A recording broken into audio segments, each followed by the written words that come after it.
TV पर आपने रामायण जरूर देखी होगी। रामायण में भगवान श्री राम के जन्म से लेकर उनके वनवास, माता सीता के अपहरण, रावण के वध और अयोध्या लौटने का अद्भुत वर्णन किया गया है।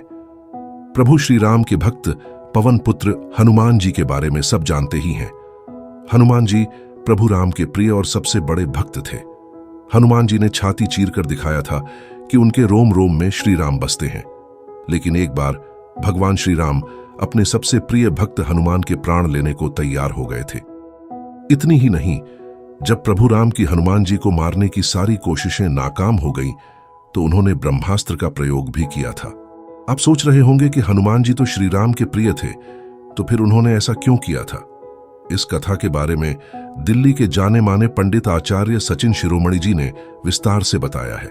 एक बार देवर्षि नारद, वशिष्ठ, विश्वामित्र और महान ऋषि मुनि सभा में चर्चा करने के लिए इकट्ठा हुए थे कि क्या राम का नाम प्रभु राम से बड़ा है। सभी विद्वान अपनी अपनी बात रख रहे थे। इस सभा में पवन पुत्र हनुमान भी मौजूद थे और मौन अवस्था में सबकी बात सुन रहे थे।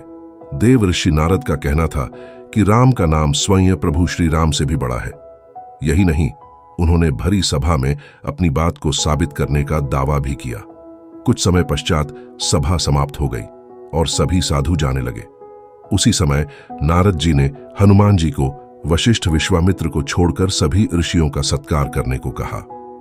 जब हनुमान जी ने उनसे वशिष्ठ, विश्वामित्र का सत्कार न करने का कारण पूछा, तो उन्होंने कहा कि विश्वामित्र एक राजा हैं। हनुमान जी ने बारी बारी सभी ऋषियों मुनियों का आदर सत्कार किया और वशिष्ठ, विश्वामित्र को अनदेखा कर दिया। अपना अपमान देखकर विश्वामित्र का क्रोध 7वें आसमान पर पहुंच गया और हनुमान जी को मृत्यु दंड देने का वचन लिया। हनुमान जी प्रभु राम को सबसे प्रिय थे। वहीं दूसरी ओर विश्वामित्र उनके गुरु थे। गुरु की आज्ञा का पालन करना राम जी का कर्तव्य था।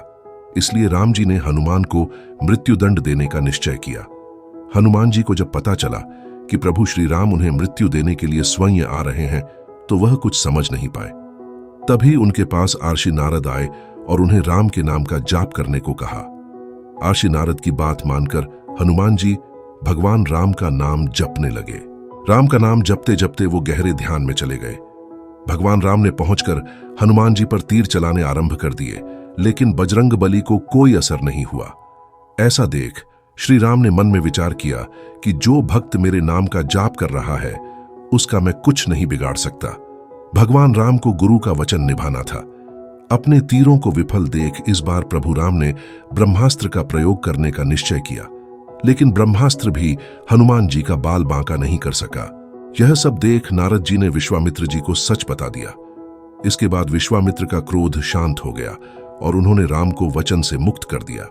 इसके साथ ही आर्षि नारद ने यह सिद्ध कर दिया कि राम का नाम स्वयं श्री राम से बड़ा है।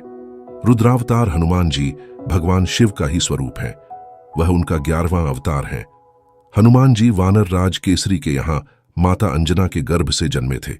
हनुमान जी हिंदुओं के एकमात्र ऐसे देवता हैं जो आज भी भगवान राम एवं माता सीता के आशीर्वाद से इस संसार में विद्यमान हैं। इस कहानी से हमें यह शिक्षा मिलती है कि भगवान का नाम स्वयं भगवान से भी बड़ा और शक्तिशाली होता है। जब हम ईमानदारी और समर्पण के साथ भगवान का नाम जपते हैं, तो कोई भी बाधा हमें हानि नहीं पहुंचा सकती। नाम जप की शक्ति अपार होती है और यह भक्त और भगवान के बीच अटूट विश्वास और प्रेम का प्रतीक है। यह कहानी आपको कैसी लगी? लाइक और कमेंट करके जरूर बताएं एवं चैनल को सब्सक्राइब करें। धन्यवाद।